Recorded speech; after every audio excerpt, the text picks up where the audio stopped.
Technique.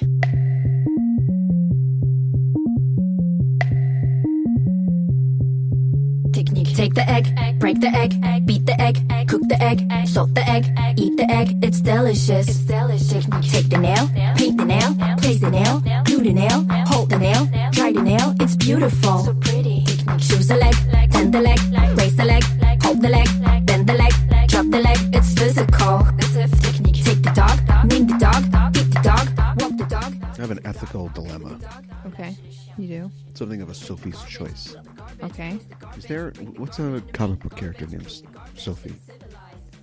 I don't know that there is one. There is not one. Yeah. Anywhere, ever. No. There has to be. If Cap dated a girl named Bernie Rosenthal, there has to be a Sophie out there. And I'm sure it's I bet one of those new X-Men that turn into rocks or something like that. His name's Sophie. There's got to be. Anyway, so it's a Sophie's choice. So it's weaker because I can't find a character that goes with it. There is as pretty much everybody's local town, there's a Wizard Con coming to our town. Yes. And it is... so the thing about Wizard is that, I like a Wizard Con. I like a Wizard Con. Sure. Wizard is some of the first cons that I ever went to when I started going to conventions. Absolutely. And so, and they're, everywhere, and they bring people that, you want to meet, hear speak or whatever. That one time that we went, this is a couple of years ago now, but we went to the Wizard Con in Madison. I think it was their first one there. Uh-huh. And I had more fun there than I've had at some non-Wizard Cons locally. Sure. Just because you could tell people were coming from all over. They were so excited. I mean, you can drive to Chicago. It's like 3 hours from Wisconsin, but right. But they were so excited that they had their own con, and they were clearly coming from these people weren't. I mean, we were coming down from the big, Twin Cities. Yeah, but these right, people were clearly exactly. just coming from middle of Wisconsin nowhere, and were just really happy to see Edward James Olmos. It's weird. I don't know. and so that was fun. So we have a Wizard Con that comes here being Minneapolis, and has done for the last 2 or 3 years, and it's been kind of contentious because it comes on the first weekend in May, right? Which is, of course, Free Comic Book Day weekend, that Saturday. And I don't know. I mean, there's been a lot of stories and sort of legend about this, kind of going back and forth. If something that happened 2 years ago can be legend, but they kind of rolled in here and decided they're going to do the show, and a lot of the local comic stores, vendors, of which there's many here, we're not super happy about that. No. Because that's their big day. That's like Black Friday for them. Right. They make a lot of money on Free Comic Book Day, and it's a big deal. And I think so. I'm not sure if there was a representative of the vendors or something that was talking to them, but they were basically like, can you not do that? Right. Week before? Fine. Week after? Fine. Week after, probably better, but probably. Just don't do it on the day. And there's also a local Spring Con that's here that is a sort of a not-for-profit con. It's been going on for 50 years or something like that. It's a big deal. And it's usually around that day, too. Mm-hmm. And somehow that's okay for the vendors or the comic book sellers. Right. Maybe it's because they're in town or something like that. But I don't think it's always on that weekend. But sometimes it is on that weekend, and it's okay. They cooperate with them, and so they're happy with that. But they were not very happy that show was on the first weekend of May, Free Comic Book Day, and neither was the SpringCon people. And apparently, before they decided to come here, they tried to buy SpringCon. Right. They went to SpringCon and said, we want to do a show in your city. Can we just sort of buy your show? And I'm not sure if they would have any involvement, but just sort of combine these shows and do them at the same time. They said, no, it's okay. We it's not for profit. We like our show. It's fine. We don't want to be bought. You want to come into town? It's fine. Yeah, it's fine. Right. But we don't do that. And so they're like, okay, well, let's do it the same weekend as your show. It's like, it was we'll kind of a dick move. Yeah. I think it's fair to say that it was. And we went, have we gone? We went like a couple of years ago. Like the first year they were here, Wizard, we went. Yes. And it was fine. It was kind of what I expected. Mm-hmm. But I just wasn't really happy about the fact that it was when it was, and it's become sort of the mode now to not go to the show. And so I thought, well, I won't be going to the show this year because people I know, good comic people, don't go to the Wizard show here. Right. I don't think. Does any other town have this problem? Why us? Why were we chosen to have this stupid problem? I think we might be the only ones. So I don't think I went last year, and people were thinking they weren't going to come back. I don't think they did very well last year. No. Well, it had. they had, sorry. Go ahead. They had like guests from like Gotham and other Yeah, places. but they had a lot of guests that canceled. Yeah, Yeah. And I don't know what the circumstances were. That can happen, but so a lot of their guest list was kind of shot, and yeah, they didn't do very well. People weren't sure they were coming back. Well, they're coming back. Mm-hmm. God, you take the train to get to the story. It's the train that goes the long way around. And so they're going to have Peter Capaldi and Jenna Coleman. Yep. And Nichelle Nichols. Yes. And also Peter Tork and Mickey Dolenz. Now, some of these kids aren't necessarily like the others. I'm not sure what that has to do with nerd stuff. Although the monkeys were nerds of their time. I know somebody who'd be very happy to meet the monkeys. It's me. You know me. But, yeah. And so now I'm tossing this back and forth, and it's like, now what? I mean, I want to go see those people. I know. But am I not supposed to go? Because, yeah, it's May 6th. It's a tough... They had to do it on the exact same stupid day. I don't understand. I haven't looked at their schedule. Is there one? And even if there was one before, the week before or the week after, they don't... It's going to be different people that set it up. It's not like they've got the wizard van comes rolling in town, everybody. Right. So why can't they just not do it on that weekend? I don't know. Are they just... No, they're not gonna break. And even SpringCon's on the 20th of May this year, so they kind of blinked. Yeah, they did. Moved their thing later. Yeah. They're also going to have special guest Charlie Sheen, and I kind of want to not go just because of that. Yeah, I want to send them a message that I'm not. You can't just. A lot of their guests. Let's look at some of their guests. Let's make this into a whole segment because it's already one anyway. They've got the kind of guests that you would expect at this thing. There's a lot of comic artists who you may or may not know. And then, of course, and this is one of the good things about cons, especially local cons, is that it draws up a lot of local talent who normally you wouldn't get exposed to. So you've got a guy who lives 3 doors down from you. He's got a whole suite of comic books and stuff, and he's got a website, but you don't know about it because he doesn't have a ton of money for advertising. Sure. But then you walk by his booth at the con, you go, oh, this stuff looks great. What, you live on Baker Street? Me too. Right. That's all there still, but they're sort of professional guests, and this is a partial list, I think, because there's only like 10 or 11 people here, and they usually have more quote-unquote famous people. Right. How they can get them within a week or two, because this is happening like very soon. I know, right? To turn around and show up, I don't know. Because anyway, these guests were just added: Charlie Sheen, James Marsters, Charisma Carpenter, Nicholas Brendan. So big Buffy Angel reunion. Yep. Carrie Payton was just added. And Barry Bostwick, which is awesome. Actually, I kind of want to meet Barry Bostwick too. Otherwise, it was just the monkeys and the Doctor Whoies. Yes, that was all they had. Yeah, and they're like, "We're going to do a show." Yeah, and Lou Ferrigno canceled, but I think we've already seen him. So yeah, we have. I think at a couple of cons. Yeah, right. I don't see Tommy the Green Ranger listed anywhere. No, I don't, which is strange. Yeah, that is very strange. Because he's usually very present. But you'll notice, and I mean, we're not bragging, but we know a couple famous people who live around here who you would know. Yes. I'm not going to drop their names right now, but they're not on here. No, they're not. Specifically, like glaringly, they're not on here. No. So yeah, are they boycotting or that's or were they not asked? There he is. Erik Lervold is on here. I wanted to give him a special mention. He's a really cool guy that I've run into at a couple cons, and we've had a couple great conversations about stuff. He has some very, very interesting stuff. I couldn't even begin to describe his art. Okay. So what I will do is I will just include a link in the show notes to his page, his Patreon page, awesome. And his stuff. But it is really neat. And yeah, so he does a lot of stuff locally too. It's good to see him there. But yeah, some of these big names we know, they're not there. So it makes me think I'm not supposed to go. But I don't want anybody to tell me what to do. Ever. No. Of course not. My mom told me to brush my teeth once, and I didn't. No. And just that's because why they all fell out. And these are dentures. But nobody's ever told me to brush them. Pretty convincing dentures. So, I don't know. I don't know if you have an opinion, if you were planning on going or... I'm torn as well, just because I want to go, but it's like... I want to get that Jenna Coleman. want to be a good nerd too, you know.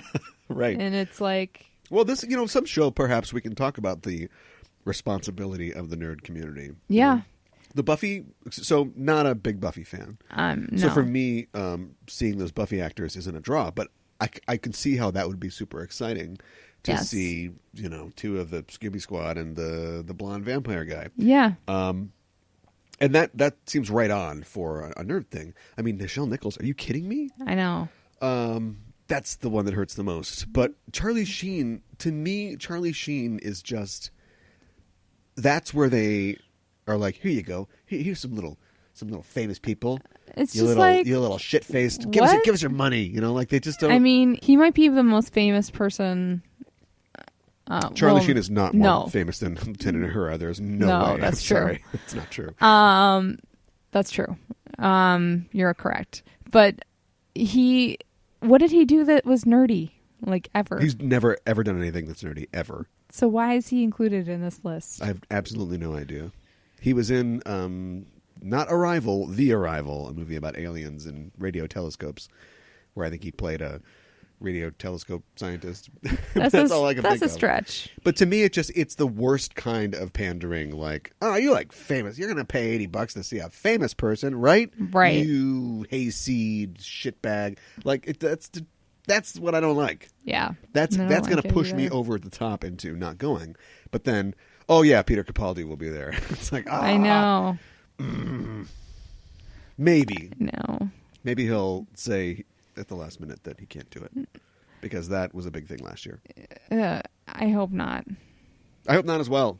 I hope that we don't spend too much time on this, but I think it's probably too late. Let's get on with the show. It's the Okay, Just Enough let's do Trope that. podcast. I'm your host, Caliban, joined as always by my co-host. Hi, I'm Mikan Hana. And we are back for a regular old show. What does that mean? Back to regular scheduled programming. That's right. We are, yes, no more Dancing Girls. Yeah, that's right. You were right. They don't work on radio, clacking or no. And so we're going to go back to the news. We're going to get back into our regular segment of Comic Book Club. And today we're talking about speaking of things that everybody loves and I'm not really into, Fables. Vertigo Comics Fables. Yes. We'll be talking about the first trade, the first 5 issues, first storyline of that by Bill Willingham. How you doing? I'm doing well, Cal. How are you doing? Pretty good. Okay, good. Specifically, I want to know if you think you're a good nerd or not. I think most of the time I'm a good nerd. Brett, you created this environment of nerd shaming. I know. But I feel guilty if I go to the big WizardCon show and then I don't go support Comic Book Day. I'll tell you what, they won't hear this, but send me, Wizard, give me a free ticket. Ooh.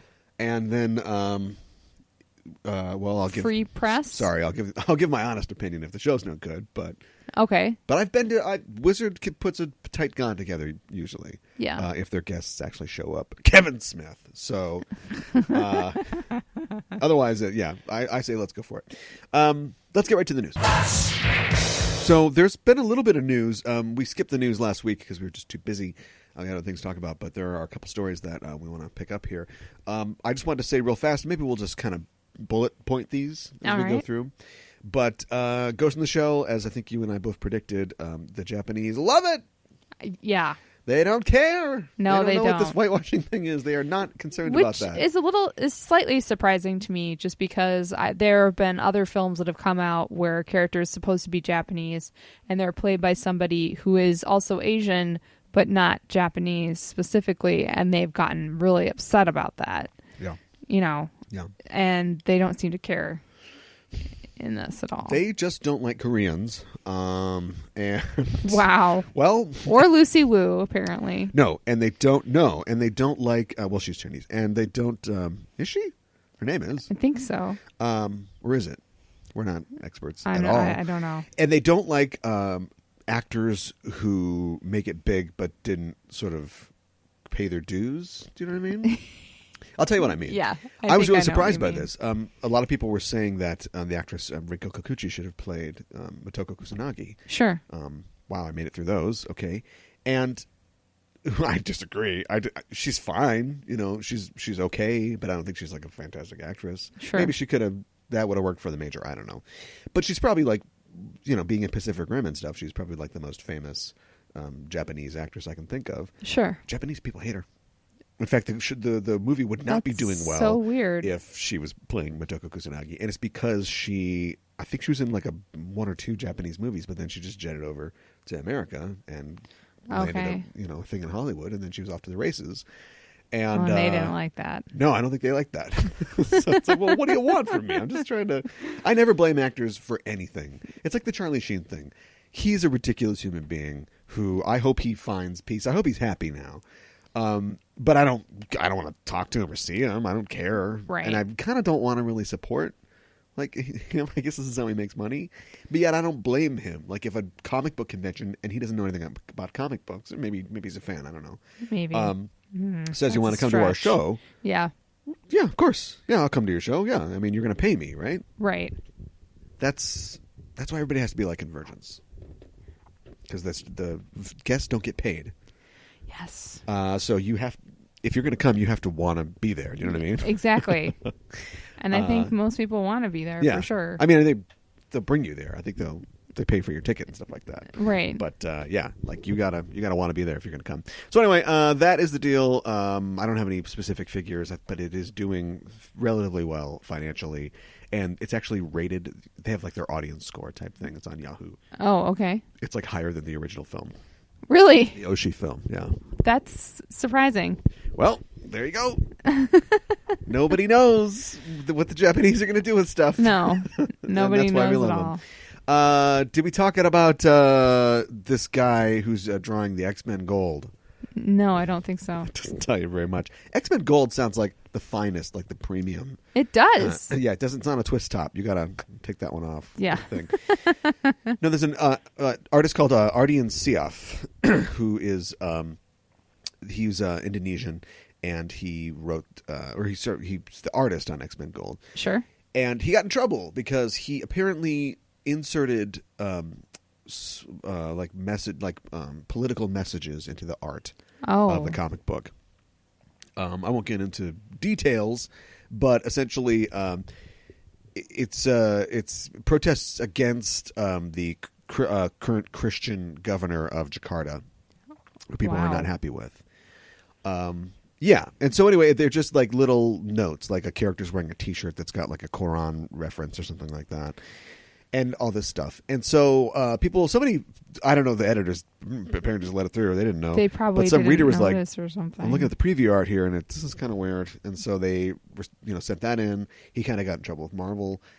He doubled down and like blamed the Jews because the whole argument here is that the native the Muslim Indonesians don't like their Christian governor. Like they want a Muslim governor, sure. which okay, fine. I don't know if the person was elected. I don't know how it works, but But he's also apparently very anti-Zion and all that good stuff. Oh, great! Yeah. So anyway, he says my career is over now, and I say, well, it is your career. You did it. You didn't have to do that. No. And so he's gone. Like he's off the book. Yeah. Jeez. He did about 3 issues, I think, and now that's it for him. So. Well. Any other company going to hire him? I don't know. Who's going to touch that? I don't know. If he rolls back the Jew stuff, let's just talk turkey here.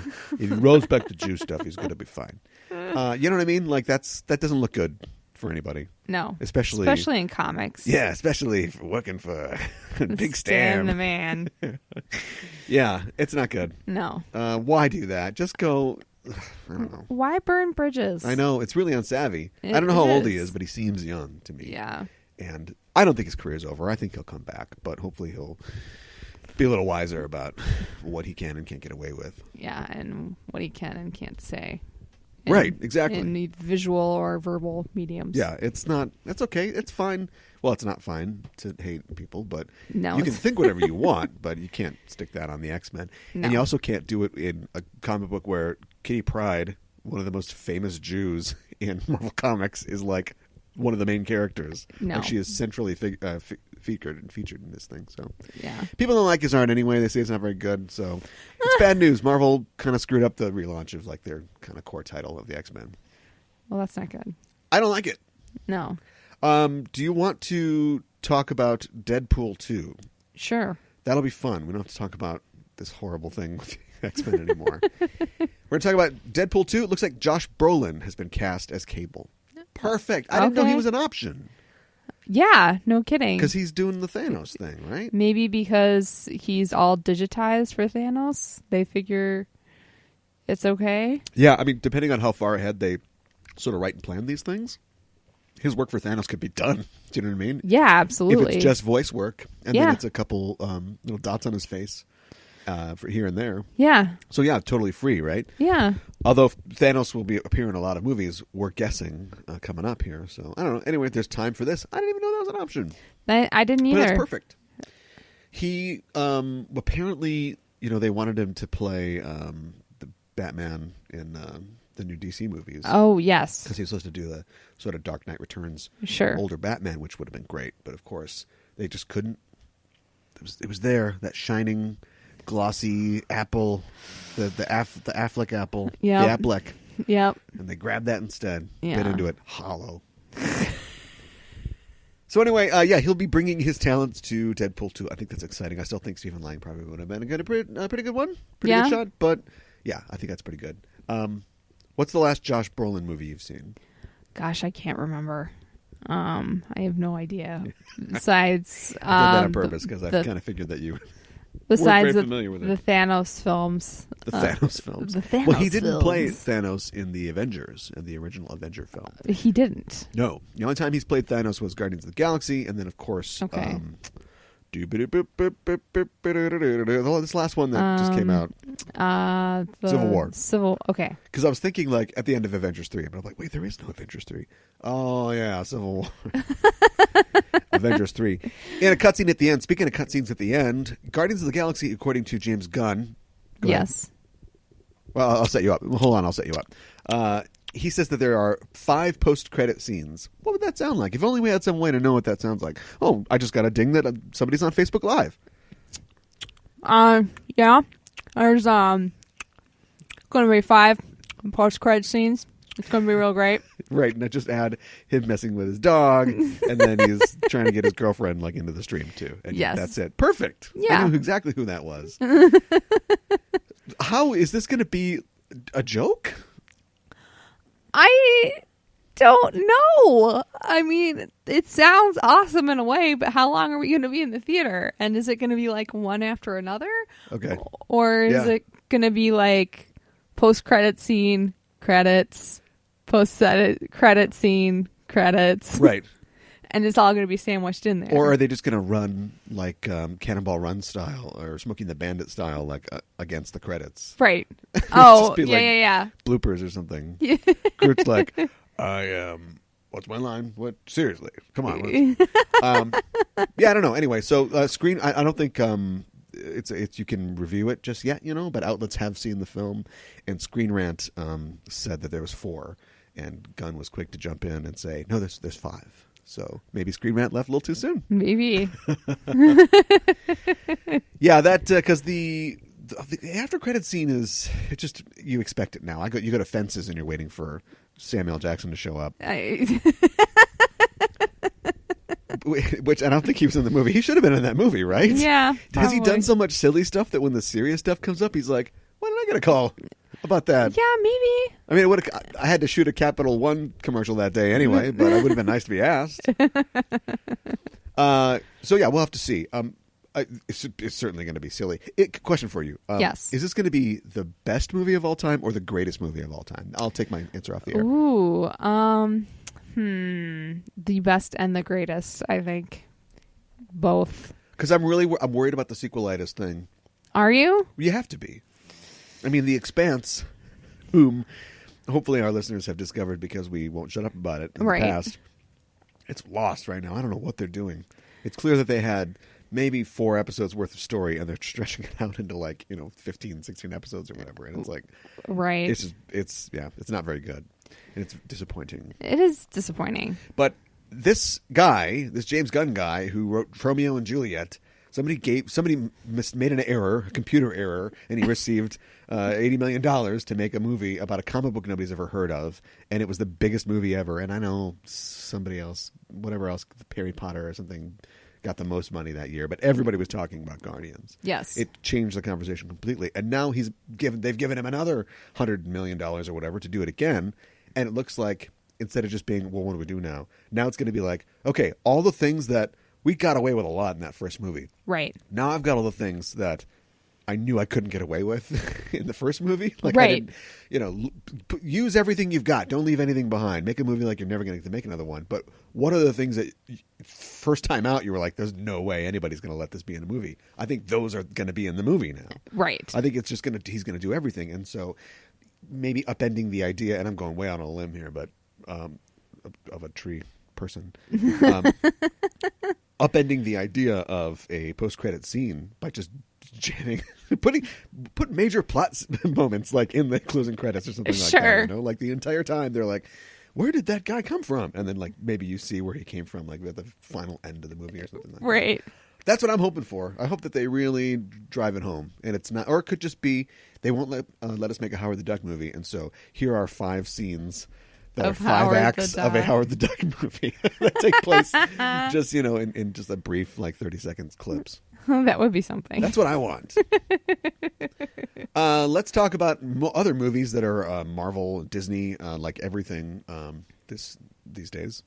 Everything is a Marvel, real Disney. Bitter about that, but it's fine. They're doing fine. Turns out Carrie Fisher's not going to be in Star Wars Episode 9 after all. Oh, she's not. I don't know what her brother was talking about.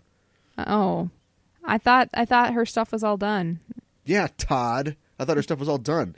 Well, she was mistaken. Kathleen Kennedy said, I think this was around the time of Celebration, Star Wars Celebration, but yeah, not a part of it. But somebody asked Kathleen Kennedy, and she's like, no, she's not going to be. We got everything done for 8. And as far as the planning goes, when she died, it happened at a time where we were already sort of re-evaluating and sort of shuffling things around. And so we were able to sort of incorporate that in.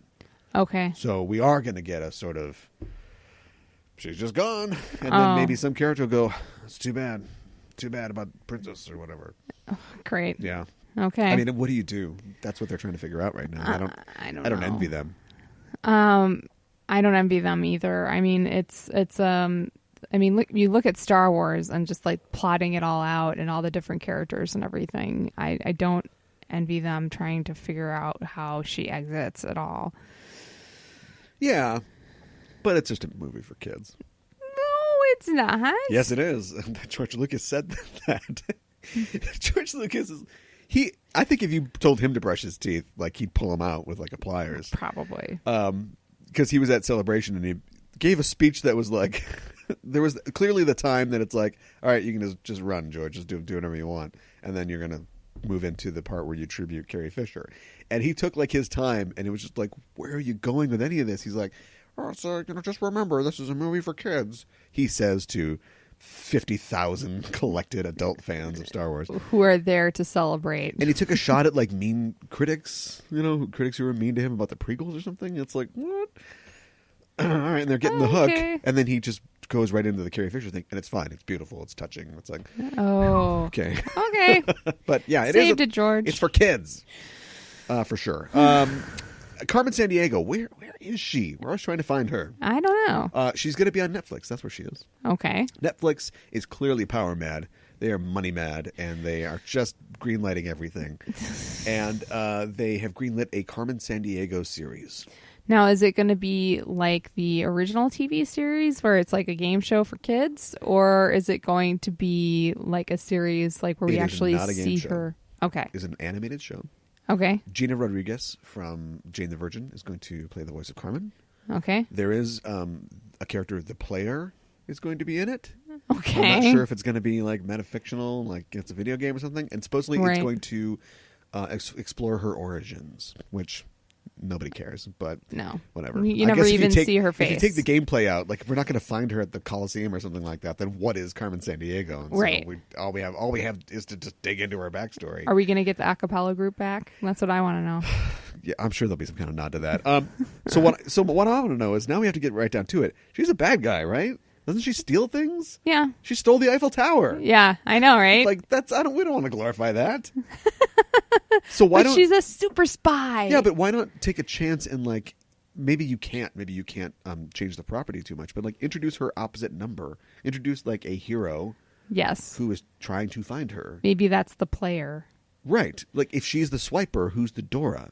Yeah. Right? Uh-huh. But then, she doesn't get away with, the Sydney Opera House, but she does, get away. So right. maybe you could be like an Inspector there's your show. Inspector Gadget versus Carmen Sandiego. But your character is like a bumbling an investigator who gets help from the scrappy kids. Right. But because he's powerless, like they'll get the Big Ben back or whatever. But sure. She'll get away. Okay. 22 times. It's going to be 22 episodes. This is one of those ones that's like 13 probably would have been good, right? Probably. So I guess more information on that as it comes. That's pretty much all news today. It's pretty much all news. If you have been in the boundary waters where there is no cell signal, or maybe in a Chilean mine or something like that, sure, and you haven't heard some of these stories, this is a show for you. You're going to get. We are a news ticker of all the stuff.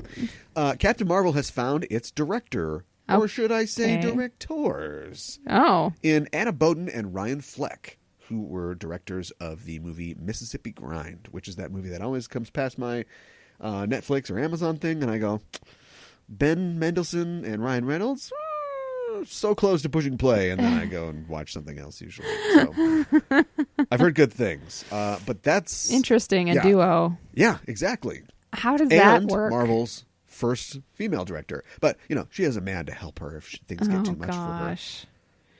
Stop it. Well. How does a duo work directing? I mean, do you just take turns? I mean, ask the Russo brothers. I know, ask but the they're Wachowskis. Okay. But siblings, I feel like there's maybe a natural rhythm because they've been working on stuff together since they were little. Don't you think? Right. Yeah, I suppose. Yeah, they've been working. Yeah, right. They're working on projects when they were little. Yeah, I don't know. Yeah. Okay. So you think that you think the magic of sibling speak or something is going to make them better directors? Well, I think that they have a leg up. Let me just put it that way, as opposed to other duo directors. A question. Your father has several siblings. Yes. Are there some that he can only really stand to be around for a few hours at a time? You can plead the fifth? I will plead the fifth. I think sometimes it can make it even harder to work with family members. Well, that's true. I mean, you got a point there. Yeah. Because they know all the buttons to push. Right. I mean, they know all the buttons to push, but they know all the buttons to push. But maybe pushing those buttons can push you to the heights of creativity. Right, exactly. But then you just don't want to speak to each other until the next movie. Yeah. So anyway, they also did Half Nelson. Okay. The Ryan Gosling movie, about the crack smoking inner city teacher or whatever. I'll take your word for it. Oh, come on, you know. You don't know Half Nelson? I don't know Half Nelson. So anyway, Half Nelson. I haven't seen it. I've heard good things about it. It just, to me, it always seemed like, all right, that's one of those that I get it. It's things are pretty tough. Yep. There's a message. Stay in school. It's rough. And kind of like that. What's it called? Halftime 12 or something like that. The Brie Larson movie where she's the special needs kid, like counselor. Okay. I don't know that one either. I think, did I watch that alone or did we watch that one? You probably watched that alone. Yeah, well, I turned it off. Okay. Because it got like 20 minutes in and it's like Brie Larson is doing her typical like, I'm sad girl. And it's kind of interesting as somebody who's actually worked in some of those like residential facilities for people with behavioral problems and stuff. Sure. I can attest to the somewhat accurateness of it, but I just don't get the point. Like, where's this going? Everybody's miserable in this movie. Like, what am I going to learn? So I blew it off. So anyway, hopefully they'll do a great job. I think we're at 50-50. The split is even on whether we're going to get Sad Girl or not, because if she's just going to do Ryan Gosling in Half Baked or whatever it's called, sure, it's Sad Girl.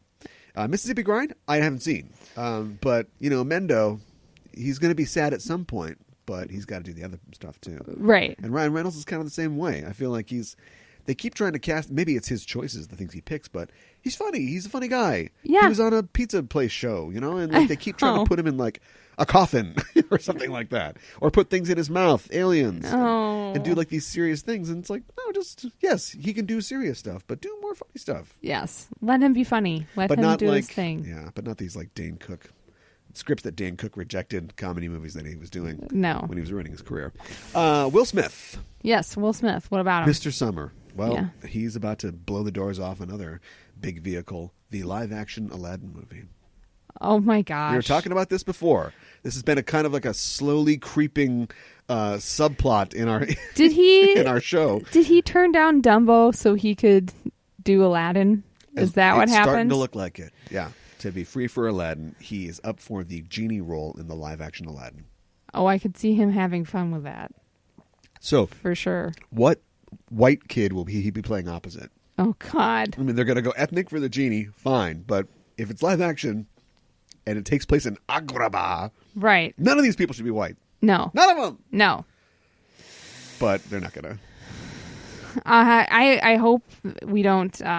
I hope it is somebody who is from Not that white. Yeah, exactly. I hope it is not somebody. How do you feel about non-white Indonesians? I know a guy needs a job. Actor. Sure. Not great. I don't really know a lot about the Disney live action films. I think they're, I don't know, frankly, I think that they're kind of a waste. But Beauty and the Beast. Beauty and the Beast did gangbusters. Well, it did. Yeah, it did the business. But when it comes out and people go, that's not as good as the original. What was the point? The point is money. Disney's making money. I know. That's what the point is. But hide the point a little better. They don't care. But this is the adding Charlie Sheen to your roster of making a film. I a agree with live-action you. version of an animated film. Hide it a little better. Yes, we're giving you all of our money instead of spending it on our kids and their college. But just make me pretend in a world of make believe, like you guys care more than just. Yeah. So anyway, is he going to go full Kazam? That's my question. Oh boy, I hope not. Well, he's clearly not going to. Here's my thing. Yeah, it's all about money. So you want to do Beauty and the Beast, and I can't remember the names of the actors and singers who do the voices in the original film, except for Jerry Orbach. I remember him, and of course, Murder, She Wrote. Yes. So you're okay there. You remake Aladdin, and this has been rumbling for a while, and people always bring up, well, how do you replace Robin Williams? Like, it's indelible. Like, he is the genie. Right. He makes the film. And so they're like, let's go all the way to the top. Let's get Will Will Smith. Yeah, but I'm like, okay, but those don't exactly connect. Why not get another fast-talking comedian? Why not get Fluffy or something like that? You know what I mean? I don't know. Is Genie going to rap? So that's another thing. Like, he doesn't rap anymore. That's so... Come on. The Plus, Genie has to rap now. Friend like me, can you rap that? No. Oh, maybe you can add... Little column B. Right? You could probably do that. You could probably Not an expert. throw that in there. I don't see why not. Yeah, well, we'll see. Moving on. X-Files coming back to Fox. Yep. To Fox for 10 episodes that will probably land on Netflix eventually. Hopefully. Did Fox go... Because I'm sure they always reserve the right of control to this. Uh-huh. Did they go like, oh, well, we got to... The last one did okay. We got to get in on this. Yeah. I think so. But, like, what else is kind of troublesome to me is that it's no longer... The show is no longer on Netflix as of earlier this month. You know, yeah. So it's almost like Fox knew... #NetFarts. Yeah, #NetFarts. It's almost like Fox was anticipating, bringing it back. So they're like, we want all the shows. Right, yeah. So... Oh, Netflix. Yeah. I mean, you're just making billions and trillions of dollars. So who am I to judge? But what are you doing? When you flip through and almost all the titles are Netflix titles and you don't recognize like over half of them, it's kind of like, okay, what are you really doing here? And where are all the new movies and the new content? Right. Yeah. Amazon Video Prime? Yeah. Probably over there, I guess. They feel like they just don't need it. Of course, no, it'll come back. It always does. And I hope so. But my thing is like, what's the pivot point? What's the dollar amount that it leaves. Like they're like, no, we won't pay X to keep it around.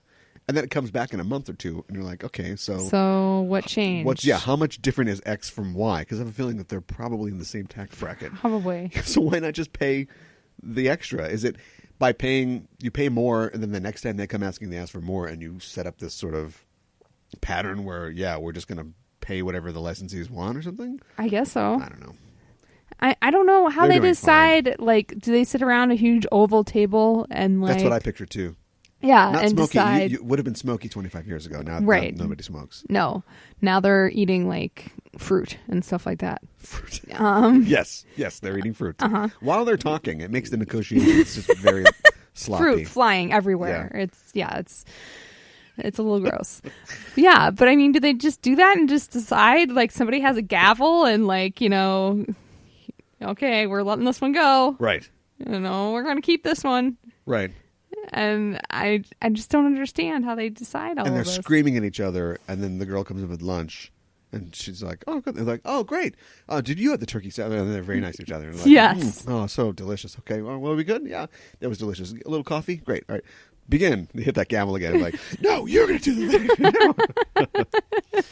A couple more stories here. Looks like Hulu, who is not to be outdone by getting in on the game, is going to make a Lock and Key pilot. I read that. Yes. Astute listeners or people with their ear to the ground will know that there was a Lock and Key pilot. Yes. I believe for Fox? Yeah, I think it was Fox. I think it was Fox, It was almost 10 years ago now, and it was it died. Yeah. I guess it was not. I haven't watched it because I'm just not. Again, some people really love Lock and Key. I'm all right with Lock and Key. I think it's fine. Right. I just don't get really excited about it. And it starred I don't know, a bunch of people that I guess weren't famous enough to get the show made. And it was produced by Orsi and Kurtzman, I think. Okay. So I'm glad it died because I don't like those guys. Well, there's another guy that I don't really like who is doing the new one, Carlton Cuse. Okay. Well, of course, he's got a successful track record as a showrunner.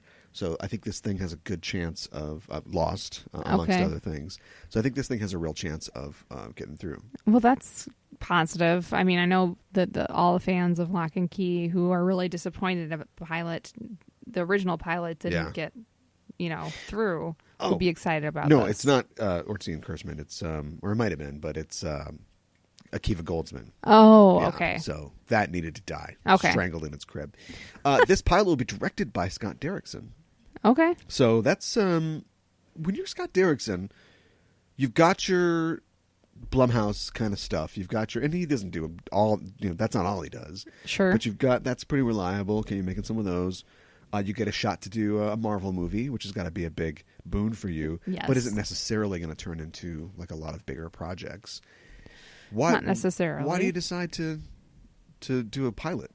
Money must be pretty good. It must be pretty good. Maybe Do you think he has a passion for the material? He might. Yeah. Yeah. I mean, getting to work with Joel Hill, Stephen King's kid, Sure. would be pretty exciting, I guess. So, Yeah. I just thought that was interesting. I mean, he's a pretty good director, and he's definitely put his stamp on a lot of kind of good movies. But yeah, he's going to direct the pilot, so that's cool. That is cool. I mean, maybe he is like a really big fan of the comics or that sort of thing. Yeah. I think it.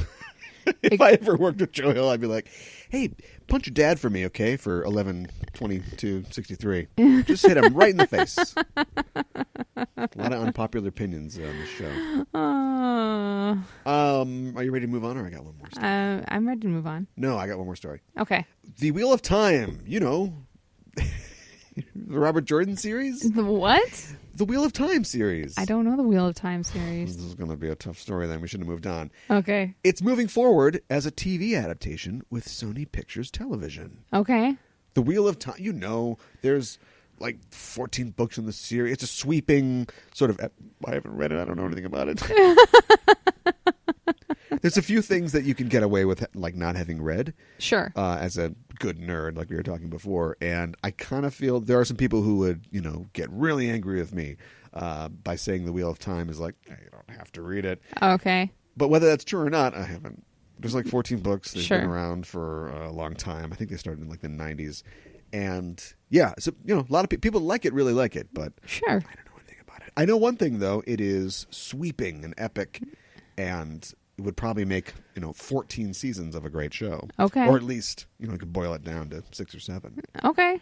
So All yeah, right. it is moving forward at Sony. That means I don't know. We don't know where it's going to land. Cable show probably. Yeah, I could see it in a cable show. I mean, does Sony associate with any TV networks or anything like that? No, I Sony's don't all over the think place. so. Yeah. Yeah. Maybe like ABC or something like that, or CBS. A while ago, well, actually not that a long time ago, there was a pilot on FXX for this. I think a year or two ago, somebody tried to do a sort of on the down low pilot, and it didn't go. So get another shot here. Yeah, what do you think it's about? Oh my gosh! I think it's about don't a know. wheel.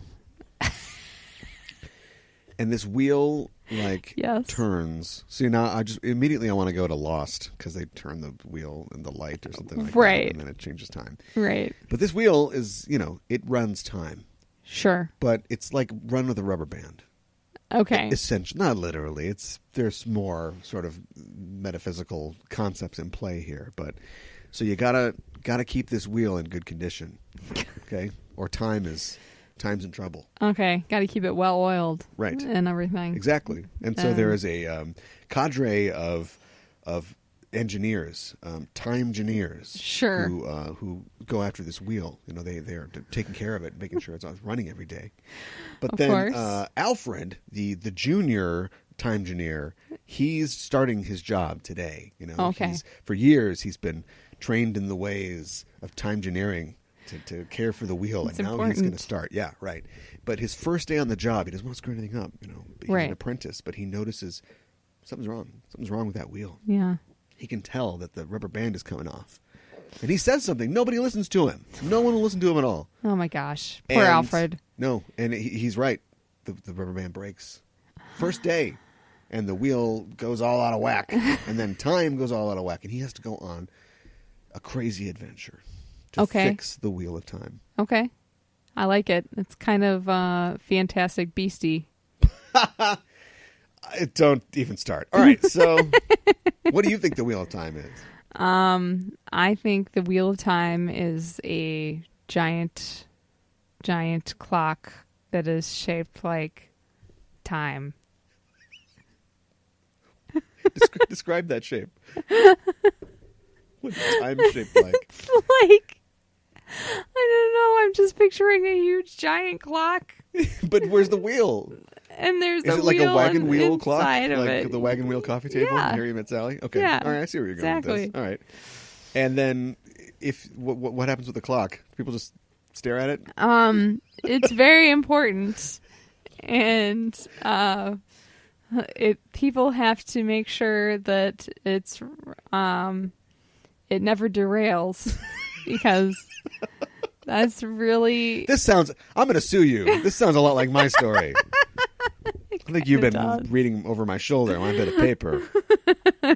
It seems like once you write a fantasy thing, I feel like fantasy has been nailed in a lot of ways. Now, Yeah. certainly you could do whatever you want with fantasy. Like you can because there was fantasy, all right, it's orcs or whatever, but you can be like somebody like Charles DeLint, or Emma Bull, and you can just take fantasy and just turn it on its head and go in a totally different direction with it. right. But now you're just doing that. Like if I sit down to write an urban fantasy book, I'd be careful not to be an Emma Bull. Right. So there are certain writers, though, that just don't care, I guess. And you go, look, people like epic stories. I've got a Dark Lord. I've got heroes. I've got creatures that we're going to have to come up with some new meaning or new word for being 2 feet tall that isn't a hobbit or halfling or something like that. And that's fine. Right. Think about how many sci-fi things that come out that are just Star Wars, basically. Right. Although Star Wars kind of got to the good stuff immediately because it just basically is like Joseph Campbell in bathrobes. Pretty much. And so, yeah, you're already near the bone there as You're far as very storytelling near. goes. So. Yeah. All right. Well, maybe in the future, a review of like a Wheel of Time book or something like that. Maybe. Two of our listeners would really appreciate that. I think. But I'm not gonna get Game of Thrones again. I'm getting in on the ground floor for this one. No. Because it's gonna be huge. That's right. People are gonna come to me, and I'm gonna go. Wait till you get to something. Wait till you get to something. You think that's good? Something's coming. Something's coming. Oh, they didn't. Yeah, they didn't do it right. It's better. It's better than the book. Yeah. That sort of thing. Ugh.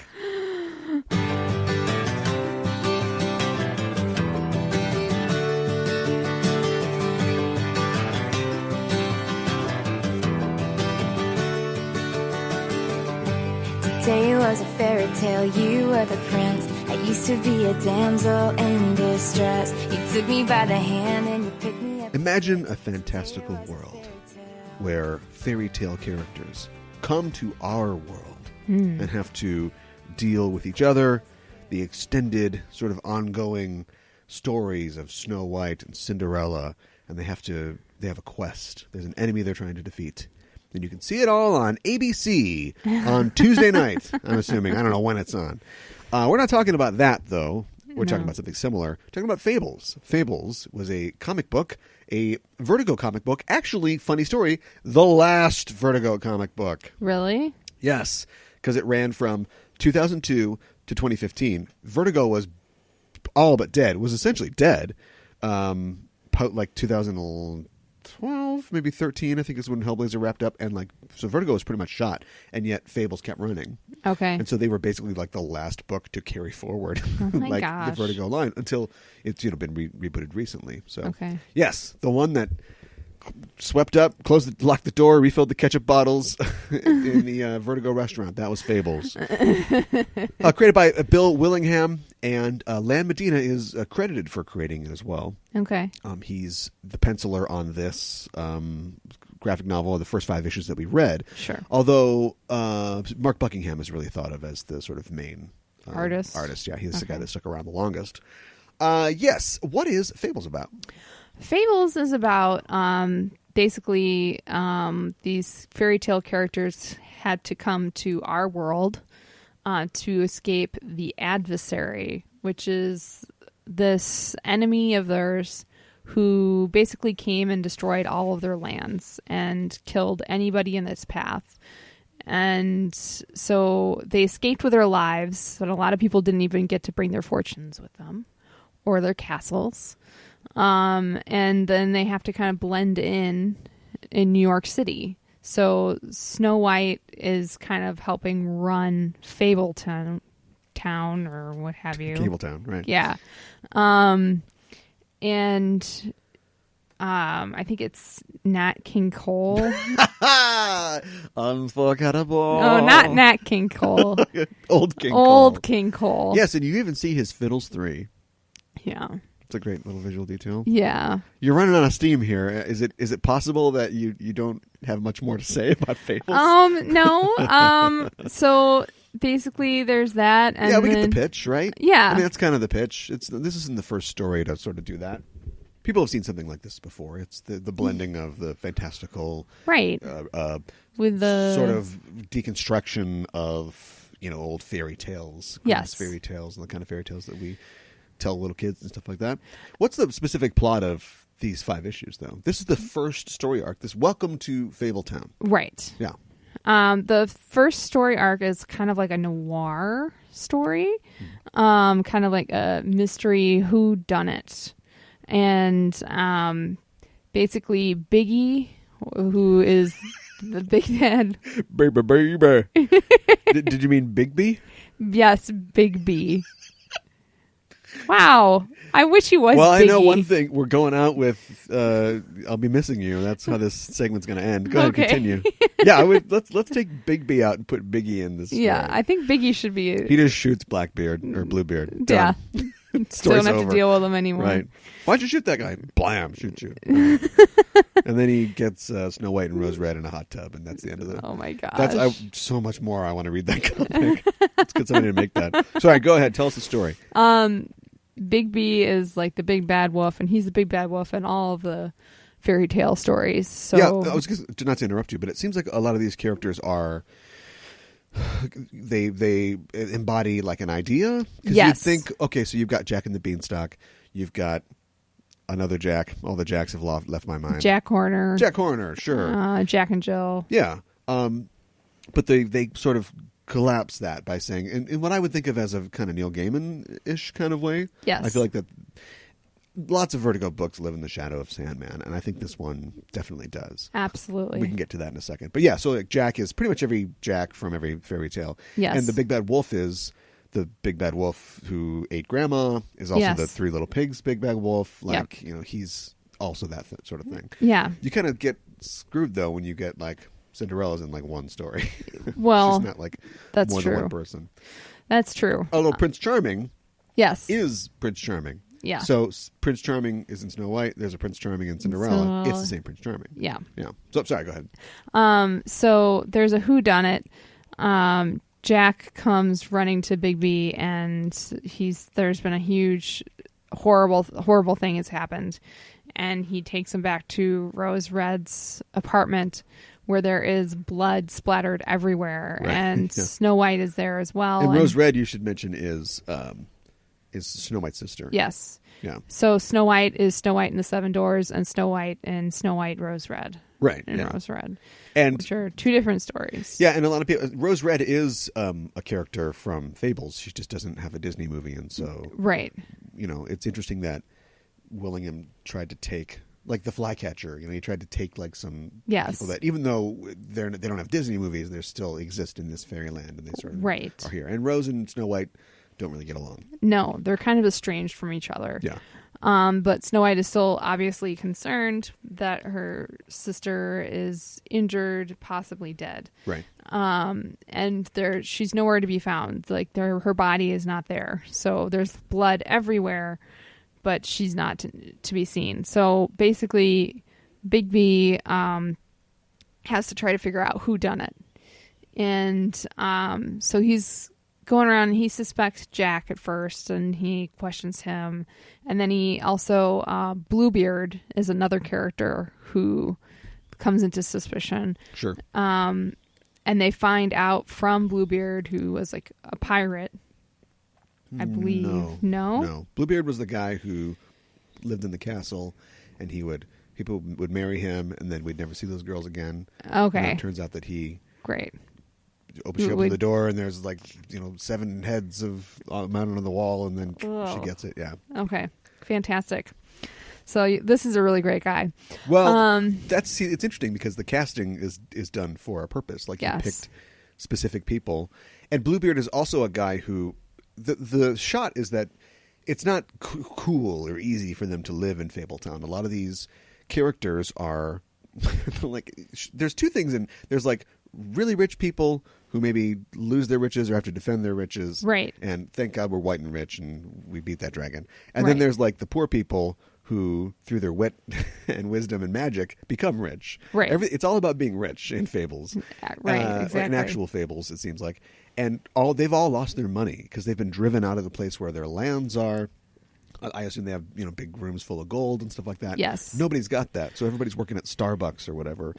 Although they look great still. Right. But Bluebeard is one of the guys who still has his riches. He managed to get, it's actually, his castle is, like, inside of his apartment. He's got, like, this tiny studio apartment, but you go through and it's like a TARDIS thing. And I'm glad nobody says that, but they wouldn't get it anyway. And so he's got all that. And then it's also implied that, like, he sort of underground railroaded a lot of people out of Fables, out of the homelands when they were coming to, like, the real world, and charged a pretty penny for that. So he kind of, like, made a lot of money off of getting people out. Right. And so immediately he's like, well, this is a bad guy. Like, we don't like this guy.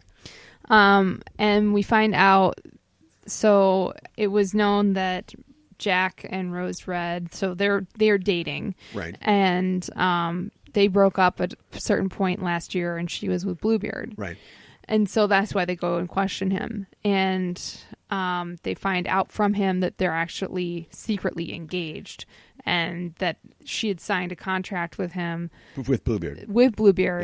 That they would keep it a secret exactly 1 year from this. Right. Oh God, what is the? It's the like Remembrance Day yes. Event that they have. It's like where they remember the fact that they lost their lands, and they're going to someday get them back. Yes. But that's becoming more and more remote. Yes. A possibility. So yeah, so he Big also B just kicks around Brooklyn, baby, baby. And we meet the characters of the story by him sort of interviewing them and questioning them. It's a pretty good little device to kind of get it going. And Prince Charming is also, he's pretty destitute, but he charms his way into people's lives and lives off of them for a while. And it's never none of the characters show, we don't understand them being creatures of myth and magic, like what that entails really. Right. At least not in this volume. It doesn't really come out. We see that, Beauty and the Beast are still together. Yes. But apparently he becomes, the happier she is with him, like the more human he is. Yes. But if she's upset with him and their relationship's not going well, he becomes beast. Yeah. So we see that Bigby is human form, but he can turn into like a wolf as well. And then but we don't know if like Prince Charming's thing is like a charming power, like he's literally has like charming powers. I think he has charming powers. Okay. I think he charms. Why doesn't he use them on Snow White? The waitress and everything. I don't think it works on Snow White. Oh, okay. Because I don't think it works on any of his ex-wives. So not Snow White, not Sleeping Beauty, not Cinderella. Yeah. So, he's kind of tough cookies, Yeah, right. He can charm everybody else like waitresses anyways. Right, and they're all suspects, him included, because I guess one of the things that precipitated the breakup of him and Snow White is that she caught him in bed with Rose Red. Yeah. Which is like, oh, way to go. Definitely Prince Charming. So way to go. So that's it. I mean, we'll spoil stuff. I mean, how do you spoil the first 5 issues of a 150 issue comic book? Yeah, I don't know. We'll just get down to the nitty gritty. But so it all leads up to that Remembrance Day thing. Bigby gets everybody together. Yes. He's been investigating this. He's been having Boy Blue and the flycatcher kind of run his errands and try to figure out what happened to this thing. And have him recreate the scene of the crime. Yes, they recreate the scene of the crime. And it's one of those things where he figures it out like right away. Yeah. It's a very Holmesian kind of thing. Because people think that Benedict Cumberbatch is going to run around the city and he's going to figure it out and they're going to get there right in time. But a lot of times in the Holmes stories, he knows what it is immediately. Somebody comes in and they go, this is what it is. And he's like, okay, I figured it out. But we're going to go do all these things and test all these things. So he figures everything out. Right. So he already knows, but he doesn't necessarily know exactly how it happened, but he knows exactly what it is. And that's what happens with Bigby. He just knows pretty much right away. Yeah. I mean, we can talk about the merits of that as a device later on. But he gets them all in, and then, of course, he does the parlor scene, from all good detective novels. He talks about it, but he also references it, which I'm not sure if that's Willingham just pointing out, look how cool I am. I made a parlor scene. Right. Or if it's like he's trying to be metatextual. We are all characters from stories. I am pointing out, an element of a story, a trope, if you will. There's that word again. Yeah. But so he gives him the whole thing, and he explains, this is what happened. Rose Red is alive. She's here at the party. Why would she come to the party, stupid? Because she couldn't resist. Right. Because she's Rose Red. And she's faked her death. Yep. Because she and Jack sunk a lot of money into .coms. It tells you when this was made, and so they needed like some money, and so she set this thing up with Bluebeard that she'd marry him within a year's time. So she faked her death to like get out of that. Yes, and then that's pretty much what's going on. Yeah, and in the meantime, the Prince Charming is broke, but he's going to auction off his lands and his title, which are useless because they can't access the homelands for money. In a lottery, which Jack wins. So now he's got a useless title. And so basically, like, everybody shifts one chair to the left and they shift right back. Yeah. Because Jack gets, like, some money for Bluebeard or whatever, and then he spends it, or he basically sells... No. Prince Charming gets... Yes. How does he get money? He gets money from the lottery, which he then... buys back his title from Boy Blue, or not Boy Blue, from Jack. From Jack.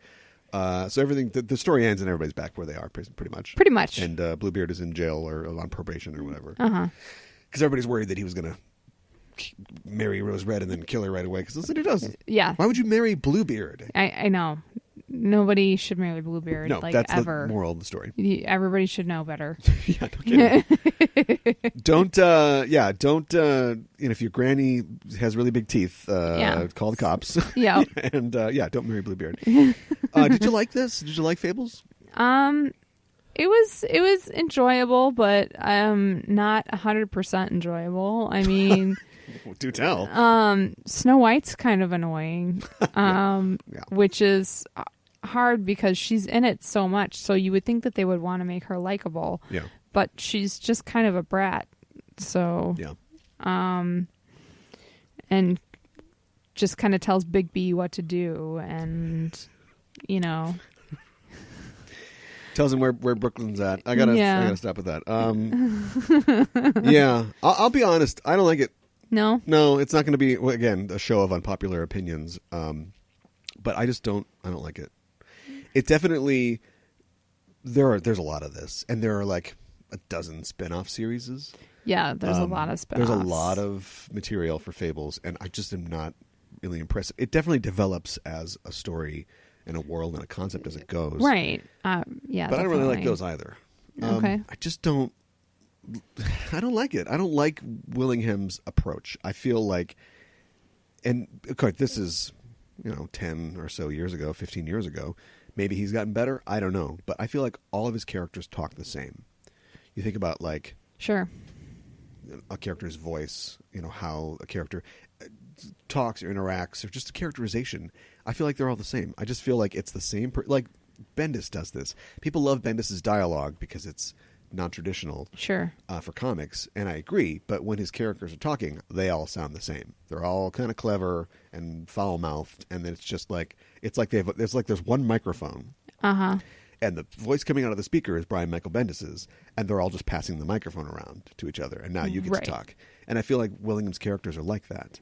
They talk too much. Like, I don't mind reading, but there was a lot of words on these pages. Like, they're all speechifying, and they sound the same. So whether like Big B will speechify for a while, and then it gives the mic over to Snow White, and she does the same thing, and she's explaining. And a lot of this is like exposition you got to get out in the first couple issues. But, sure.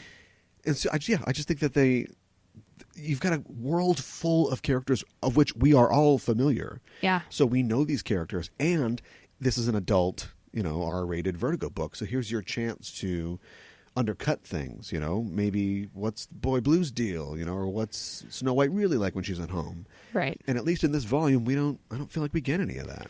I don't think we do. Bluebeard is so stock, hand, rubbing together kind of evil guy. And Big B is, in the great tradition of like noir characters, heroes, detectives, he's just kind of slinking around and smoking cigarettes, and he's smarter than wearing everybody. A trench coat. Yeah, it's just like if he's just going to be right the whole time, who cares? And plus, what's he fighting for? All these characters are like super unsympathetic. Yeah, pretty much. Like, I like what you said about Snow White. I think it's fine to have a character who is entitled, and has had that taken away, and that's stressful for her, but she just doesn't. All she does is just yell and cry. Yeah, pretty much. I don't think I like how Willingham writes women. No, I don't really like it either. They're all Madonnas or whores. Yeah, pretty much. Yeah, because you've got Snow White, who literally just stands there and watches Big B solve the crime, and then is alternately crying or yelling. And then you have Rose Red, who's just like party girl whore. And like, later on, we get into, I think, why she's kind of like that. But right now, it's just, one-dimensional. Yeah. She's just the object. Usually in these stories, the girl is dead.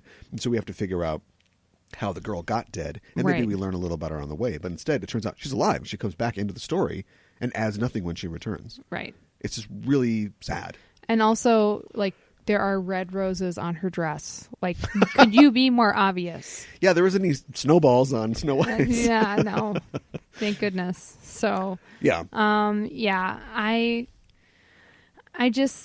Big B is the most likable character, I feel like, in this. Well, yeah. And I feel like that's, not necessarily saying a whole lot.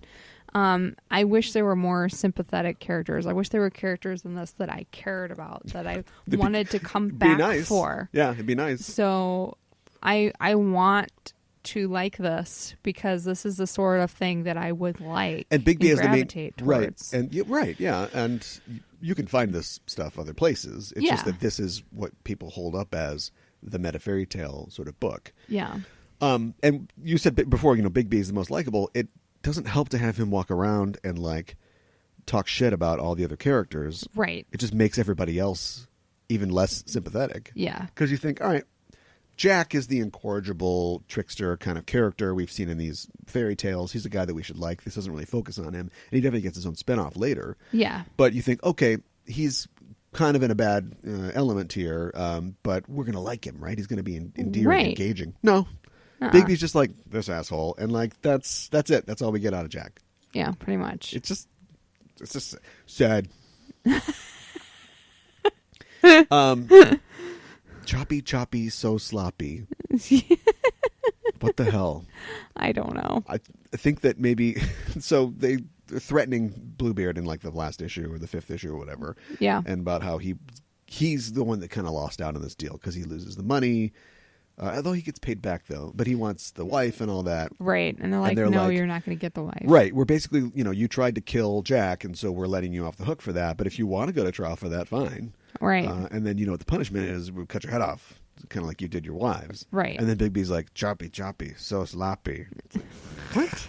That's not clever dialogue. That doesn't... Is that a reference? It's I not. googled choppy, so sloppy. Did you? Yeah. Ask me what I got. What did you get? Nothing. I got 2 Tumblr hits for people who really like issue 5 of Fables. That's all I got. Interestingly enough, I got a guitar fan website, though, where people were talking about whether Jimmy Page is a good guitar player. Oh, my gosh. Because I guess he's known as, sloppy as a performer. Passionate, but sloppy.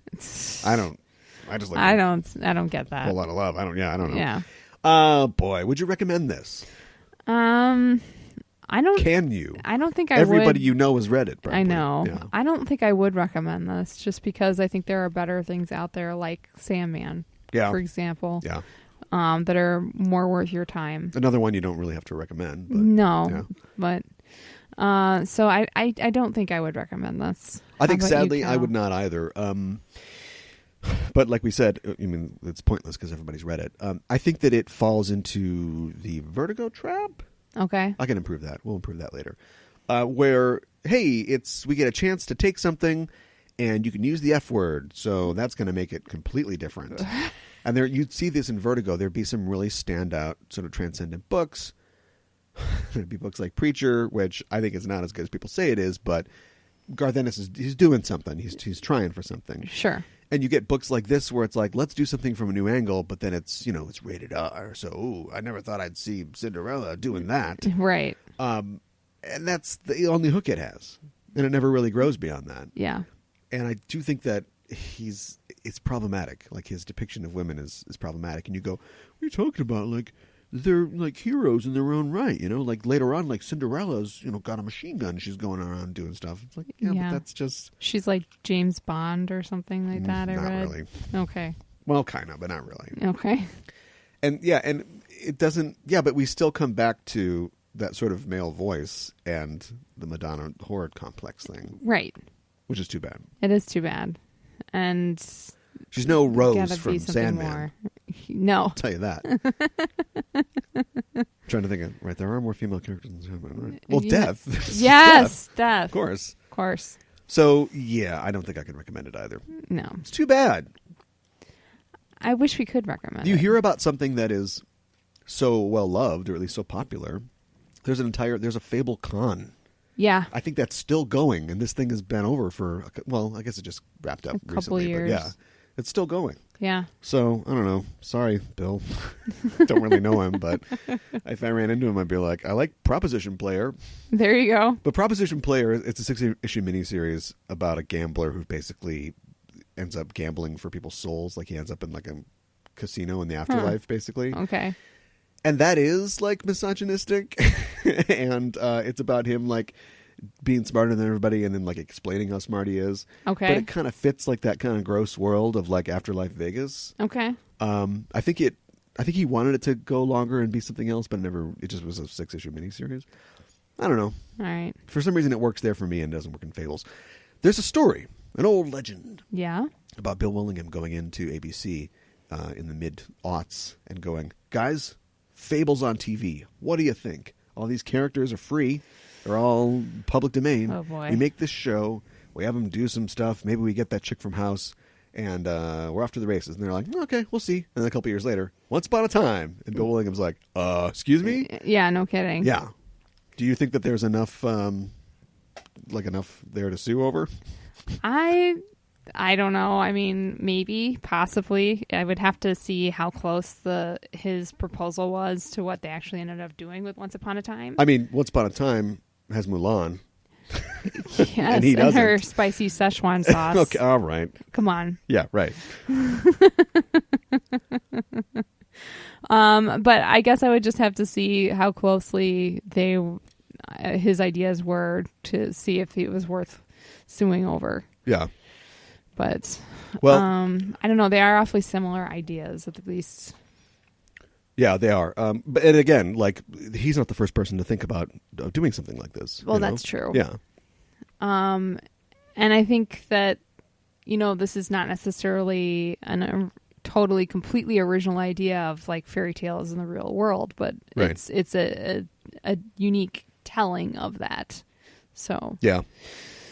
So anyway, I don't think that he has, unless something new has come about. I don't think he did like sue them or anything. He's definitely been asked about it. Okay. And he was pretty diplomatic about it. Maybe because he had another show, maybe in the works with him. But it's weird when you have at least a first look deal with ABC networks about your fairy tale show, and then that falls through, and there's a fairy tale show that shows up a couple years later. Yeah, I'd be kind of on Bill's side with this one. I think I would be too. Yeah, except I don't like the comic, but I still think that he's probably in the right. Okay, so that's it. That's Fables. I don't even know what we're doing. We're going to move on to something more fun. Of course, Guardians of the Galaxy comes out in 2 weeks. Yeah, that's right. And so we have to do something related to that. And I thought that we would do... What do you do? Do you do an Ego story? No, because I don't think Ego's ever been in Guardians of the Galaxy. James Gunn is off the map with this. But I figured we'd do the first storyline, which is essentially the birth of the Guardians of the Galaxy in the new continuity. Okay. And it's complicated.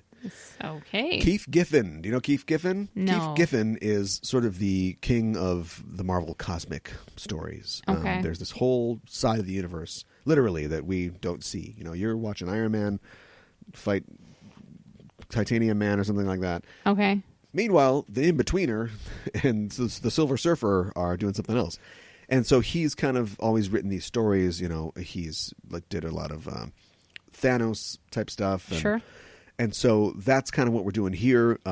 There's a long-running event that happened on the Marvel Cosmic side called Annihilation. Okay. It happened last decade. And it went on for a long, long time. Keith Giffen kind of started off writing it, but then it was moved to Dan Abnett and Andy Lanning. Okay. Who took a lot of these characters and just sent them to the moon. They reinvented Drax. They brought Star-Lord back, or at least continued to bring Star-Lord back. Okay. Rocket Raccoon and Groot, we can kind of thank them for making them popular again. And so this is kind of the beginning, the genesis of that. Okay. So it's going to be written by Keith Giffen. It's Annihilation Conquest. Let me finish. Star-Lord, issues 1 through 4. Oh my goodness! And we can get into all that. The title's complicated. Yeah, we can get into all that when we get there. But so Annihilation is the long-running event. Conquest is the subset of the event. Okay. And then Star-Lord is the book. It's a book entitled Star-Lord. Oh my gosh! It's 1 through 4, and we meet our Guardians that you might recognize, you might not. Okay. They're a little different than you remember. All right. Because when you think of the Guardians, you think what? Well, I think of the ones that were in the movies, of course. Right. So Star-Lord, Drax, Rocket, Groot, and Gamora. Right. Yeah. What about Mantis? Well, she's in the new one. What about Captain Universe? I have no idea who that is. What about Deathcry, the Shi'ar? I don't know who that is either. What about Bug? I don't know who that is either. You're going to know. Okay. You're going to know. So Annihilation, Conquest, Star-Lord, 1 through 4, next time in 2 weeks on Comic Book Club.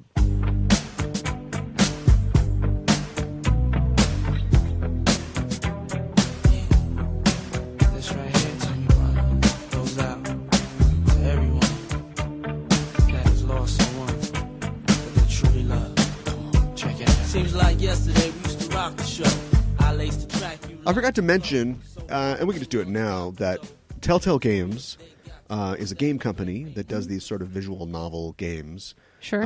Where they're... I hate them. What else do we got? Pizza is disgusting. All the unpopular opinions. Thanks, Obama. No, but there are these kind of visual novel games where there's not a lot of gameplay, but they tell a story, and you're kind of nominally involved by pushing A every once in a while. I just hate games like that. I think I'd just much rather watch a movie? show, or something like that. But anyway, they've done a couple Fables ones, and they've been pretty popular. Okay. And I think that's perfect. I think that fits the Fables as a comic, as a property, perfectly because playing a Telltale game is basically somebody talking at you for a while, and then you get to hit A or maybe turn the page, and then they just keep talking to you and telling you the story. So it's called The Wolf Among Us. You can check that out. Pretty popular. If you're listening to the show and you're going, everything they say, I'm going to that WizardCon. Everything they say is good is bad, and everything is bad is good. We've given you a lot to think about today. Yes, we have. You can spend a lot of money on video games and comic books and stuff like that. Let's talk about our next show. Next show, we feature the return of Crafted Services. Yes. It didn't really go anywhere. It just took a week off. Yeah. And we're kind of in a, I don't know, we originally set up to have sort of months or weeks where we do themes. Yes. I think that's kind of fallen apart at this point. Just because once we get into the summer release schedule, there's a lot of things that we have to do to, like the Star-Lord thing for Guardians. Yes. We're going to keep up with all the releases. And so we get one glorious week of canon films. Okay. Right in the middle here. All right. The definition of what we're doing, looking at movies that were poorly rated but well-loved. Uh-huh. And this movie fits that to a T. Sure. It's Stallone in Cobra. Yes. Yes, we're watching Cobra from Canon Films for Crafted Services next time. You've seen it. Yeah. Care to give a sneak peek of your review or impressions? Marianne Cabretti. Yes. It's pretty great. Yes. How am I going to cut this pizza? It's pretty enjoyable. And it's also kind of dark, to say the least. It's pretty dark. Yeah. So it's based on a book that was later made into a movie starring Cindy Crawford. Wow. And William Baldwin.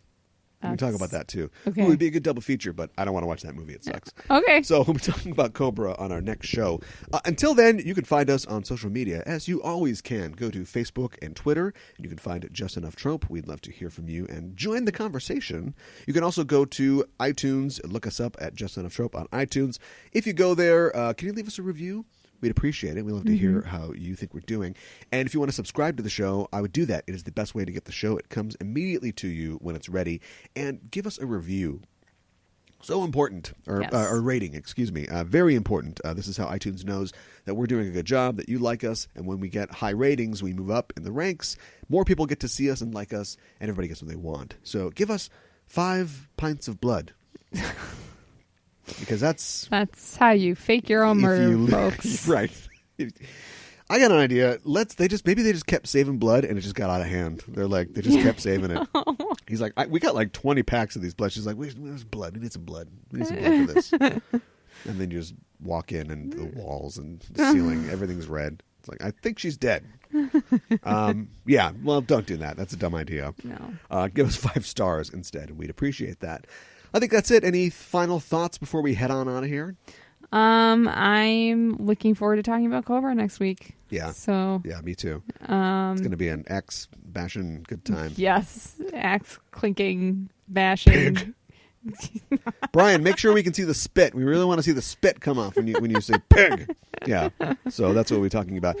So join us then. Until then, we're signing off. I'm your host, Caliban. I'm your co-host, Mikan Hana. Keep the geek fires burning.